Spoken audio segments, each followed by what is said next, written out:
There's a video called Star Citizen officially went too far after making $800 million, and it's called Pure Greed. More drama this time about Star Citizen. They've gone too freaking far. They've almost made $1 billion and the game still hasn't come out yet. All right, let's watch it. This video is by Luke Stevens. Probably completely butchered his name, but that's okay. Everyone, it seems that Star Citizen has officially overstepped. The developers have ticked off the most hardcore Star Citizen fans, and the whole community is revolting after spending $800 million on the game. I know that sounds like a fake headline that they've raised that much and that those same people are upset about it, but no, truly, they've actually gone that far and people have had enough. And I'm going to show... This game has raised over $800 million, almost $1 billion in 13 years. The budget for GTA 5 was approximately $265 million. So they have made the equivalent of close to 3 GTA 5s in budget, and the game still isn't out yet. I do want to say at the outset that I've played Star Citizen, okay? People think it's not a real game. It is. You can actually download it and play it. We've played it on stream over on Luke Stevens Live, my second channel. Some of the tech they're also using here is insane. Like, for example, they did a Star Engine demo, I believe last year, where they showcased a bunch of the cool stuff they were able to do. And it basically was one gigantic middle finger to Starfield. Like, everything that that game wanted to do, this engine is capable of. Yeah, but the difference is Starfield actually came out. It's really remarkable. But as most people are all too aware, remarkable things often require remarkable budgets. And that certainly is true with Star Citizen. They've raised over $800 million at this point from 5.6 million different people. And every time I check on this number, it's gone up by an insane amount. It's just wild how much money they make. How much money is that, bro? 800 million divided by 5 million, 160. Does that make any sense? Is that what that means? Oh yeah, no, that makes sense. Okay, each person spent $160 on average for a game. Is that not an insane amount? This one, like in December, they made just around $18 million. It's crazy. Granted, they only made 7.5 during January, February, but they're starting to recover. And as they hold more events, they make more money. But it's wild the amount of money they take in. It's really crazy. And in case you're wondering how they actually make that money, it's with bundles and packs like this. So for example, if you want to get into the game, you have to buy a starter pack that maybe has like a $45 ship, and then they can work their way either to earn some of these ships in game, or they can pay real world money in order to get the ships that are persistent. That's right, because if you grind for like 6 months to get enough in-game money to buy a super awesome ship that is like $1,000 in the real world, they do regular data wipes, which will delete that. Wow. So you have to regrind for it. But if you pay real money, you get to keep it wipe to wipe. Oh, that's so nice. Like, I don't know if this is real or an inside joke or something that I'm not aware of, but this like Praetorian pack, this Twitch streamer that streams Star Citizen says that he bought it and has it now, and it's worth $15,000. What's concerning is like the reactions, but it seems positive. Like people are happy you spent 15K on a digital spaceship for a game that's still technically in early access. Wild, absolutely wild. But that's why they've raised over $800 million, okay? That's why. Can you finance this? Is there finance options? Is there like a pay-as-you-go for these things? Just wondering. Can you lease? Do they check your credit history if you lease one of these bad boys? But this is also why it's all the more remarkable that despite all of this, they have managed, the developers, to tick off these very same people to the point where a lot of them are talking about potentially walking away and giving up on the game until they make major changes. So this is a ship targeting an organization, so a crew of players that's like 15, 20, 30 people strong. And they're all online at the same time, all loaded into the ship, all working together to operate it and to complete missions and stuff together. Cool in concept, I get it. But that's also why I think they can justify charging so much for it, because they're like, yeah, it's $1,500, but across 30 people, that's not actually that bad. Which I can sort of understand if you're like, hey, it's only $50 a pop. That's not that crazy. Sure, I guess, but as part of this announcement, they revealed, of course, that it was going to be launching with all sorts of different various like attachments and things that can make it more useful. These turrets, for example, that you see, typically they need to be manned. However, there are certain things that you can use to basically have them be AI controlled so that they auto aim, so you can fly the ship even without a full crew. Again, Sure. they're basically just mods that you clip into like your ship's computer, if you think of it that way. And this all initially sounds fine, like, oh, new attachments and stuff for your ship. And that's why as people started reading the announcement from Freya at CIG on this forum post, people weren't that worried about it. But as they got deeper into the post, they started to see some worrisome trends. And then like the big humdinger was revealed, which is basically just that these are going to be available for sale. Oh, okay. So mods for ships. Ooh, ew, icky. That's gross. That's nasty. So you're starting to monetize ship accessories now. Ooh. But I also feel like that can't be the reason why the whales are mad. Surely the whales aren't mad because now they get like little boosters for their ship. There's got to be something else here. If the person who spent more money just bought for an extra $22 or whatever the Scorpius series flight blade kit and attached it, their ship is now just automatically better. Oh, I see. Damn. That's actually crazy pay to win. That's not their initial premise was like early access, like you'll get this ship when the game releases and your ships are only getting wiped because it's a beta, duh. But now they've introduced pay to win inside of early access, and that's pretty freaking gross. Yeah, that's pretty bad. That's definitely pretty bad. Wow. Really? You now gonna start charging people for ship accessories? Ooh, we're cooked. Yeah, we're definitely cooked. And as of right now, it seems that there is no way to acquire these in-game. They are exclusively available as a pledge for $22 or $18 or $8 or $10 or $15, whatever, until some point in the future. Some people are saying they heard somebody say 3 months. Others are saying 6 months. Other people are saying there has been no confirmation. So we just don't know right now. The whole point of the starter pack is that you get access to the game and you get a little dinky ship. Good luck. Not, oh, but if you buy this ship accessory, your ship will be like, what? Yeah, this should all be farmable. What are you talking about? Yeah, this is pretty cringe. And people are just finally like having enough, because paired with this was also an announcement that they're paywalling other stuff. They're paywalling bomb racks, which allow you to basically have bombs and carry those on ships that previously wouldn't have been able to do that. They are also paywalling things like new racing gear, cosmetics, armor sets, weapons, all sorts of different things like this. So what is their justification for this? Because I understand the starter packs is like, guys, come on, man, just invest in us. We'll make the dopest game ever. And now they're like, guys, buy all these microtransactions. We'll have the dopest game ever.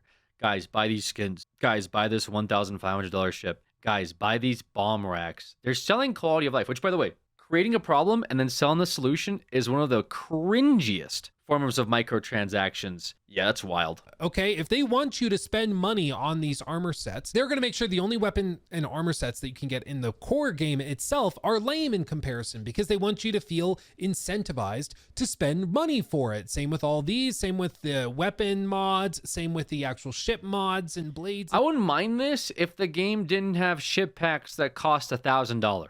What the fuck are you doing in this game? You buy a $50 ship and then you buy the cosmetics and you're still broke. Like, you have to outwhale the whales by being a free-to-play player, and now they're just screwing you with these accessories. Do they just hate poor people? And the thing is, I'm not even gonna call the players that play this game poor, by the way. To access this game's $50. That's just the entry fee. And you start out as a rat. And then you can grind for stuff that eventually gets deleted, but now they've just introduced pay to win. So you quite literally will never be better than the people who spend money in this game as long as you never swipe your credit card. That is ridiculous. Absolutely ridiculous. They are finding a reason to force your hand into spending extra money. And they're doing it now with every little bitty thing within Star Citizen. I mean, seriously, it's kind of hard to find like packs. We can look in packs, what these are. These are collections of like cosmetics, ships. The website's broken. You know why they did that too, right? I mean, he showcased. That's why. If they were making December money, they'd be chilling. But all of a sudden, New Year came around. Ooh, guys, we didn't make $20 million this month. We got to do something. Does anyone have any good ideas? Oh, yeah.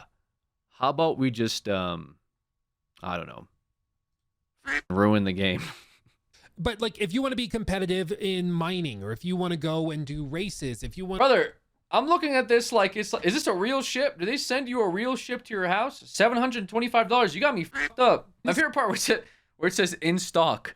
Like, they got a fucking clearance shelf, and they're like, oh, dude, do you have a C8X Pisces Expedition in stock? Can you have Joe check the back? Yeah, yeah. Can you get Joe to run out and see if we have a Centurion? Like, what? What are you talking about in stock? It's a fucking video game. What are you stocking? Ram sticks? And now it's everything in the game. It's everything. As you can see here, the community is just fed up. Vrax are here, selling performance-altering modules and keeping them locked behind a paywall. This paywall, even for a short period, is still the definition of pay to win and not okay. And then another YouTuber, Salt E Mike, said, this is the most embarrassing thing I've seen this company do yet. What part of this game is not sold on the pledge store? Will there be AI mining and salvage blades next so I can auto-play the game while taking screenshots? Don't give them ideas. Don't give them ideas. Hello? You're just not going to have as good of a time. You just won't. I know that there's some people that have spent thousands of hours in the game. This is like when you're in a traffic light and somebody with like a fucking Lamborghini drives by you. This guy's just pulling on the dock, and this jet fighter just flies by him. Probably screams out the window, some profanity, flips him off. Broke bitch. Good of a time. You pussy. But as somebody who is new to the game, it's an immediate turnoff to see that if I'm willing to spend more money, I can just bypass the game itself. And it's a turnoff, especially when you're talking about a game that has a lot of player-to-player interactions as well. Yeah, that's the biggest component of it. Again, like, it wouldn't be a big deal if it was like single player, and it's like, who cares if somebody's spending money to just like, not necessarily cheat themselves out of the experience, but just to have like a more enjoyable time. I don't care how much money you spend, but when you introduce like player versus player, and there's like consequences towards actions, right? Like when you're doing a mission, somebody pulls up on a fucking Goliath that they paid $10,000 for and wipes you, and it's like, well, I can't really have that ship unless I spend 7 months every waking day of my life grinding for it, and even when I get it, eventually it'll just be removed from a server wipe. That can't feel good. It's ridiculous. Like that's absolutely demoralizing and just not fun. Like, who's having fun with this? I guarantee you nobody. You don't think another company can make a Star Citizen? This is the only company. And the game hasn't even come out yet, by the way. It's been 13 years. This game's not even out yet. I'm sure there's tons of other companies that will actually make a good game that you could support. For example, No Man's Sky, right? Now, I'm not saying that No Man's Sky is perfect. It's like Star Citizen. But that's like a studio that, right, made a game and over time has improved on it and has showed that, hey, we're willing to try and we're going to take community feedback and try and look to give our players the best experience when it comes to like a space simulator, right? But instead, giving money to the Greed Corporation that has no interest in making this game because it's been in development for over a decade. Their only priority is to see what other ways can they monetize you. And as somebody said, they're not even monetizing like, you know, skins, and they're literally monetizing the game in terms of like what you get from playing the game, which is also ridiculous. It's not just like, oh, armor dies or whatever the hell else is, gun skins. It's like literally features of the game they're charging you for, which is insane. Stuff that you would probably normally be able to get from just playing the game that they should add because they're quality of life features. They're just like, why don't you pay for those? Oh, good. Thank you. This is fun. There's a little interesting tidbit I want to play for you from a video that was put together by that one and only Salt E Mike. Oh no, he's in a rage bait. Oh no. Let me just play it for you, okay? What's the deal here? I thought we weren't going to release this until Squadron came out. Good question. Squadron has developed, and the interest has been in the PU in various guises for quite some time now. It's been quite clear internally that the two versions are very different things now, and it's... In my opinion, it's because they ran out of... They've been running out of money. It's because they've been running out of money, and they're going to do whatever possible to keep this thing afloat. And I think Mike's right. I said it too, man. I said it. I said their numbers are low, and this seems like a desperate move, which begs to ask, how much money do they spend every month on development alone for a game that's still not out? They are still raising money, true, but they are spending a lot of money, and they are burning through a lot of money. Lots of red. Okay. Making a game like this is quite expensive, and they have been doing it for over a decade without a full release. I mean, it's absolutely crazy. Increased like marketing spend. They've increased spend on the IT side. On What the hell are they marketing? Brother, they're doing everything possible but making the fucking game. Publishing and marketing is almost the same as the developer salaries. Well, at least they spend $1 on quality and insurance. So you gotta hire a project manager to get this thing out the door, man. Because what I think is gonna happen is after they have a bunch of layoffs, when they realize, oh shit, we've milked this thing for everything humanly possible, they're gonna come out with like a half-assed product. And I think the final version of Star Citizen is actually gonna be extremely disappointing for everyone that opted into it. And I say this not like because I want it to be, but just from so far everything we've seen, I don't really think they're interested in making like the best, most awesome game possible, but more about keeping the status quo of them making millions of dollars a month. I think that's more important to them than assuring the quality of a good game released to its customers. but they're running out of money.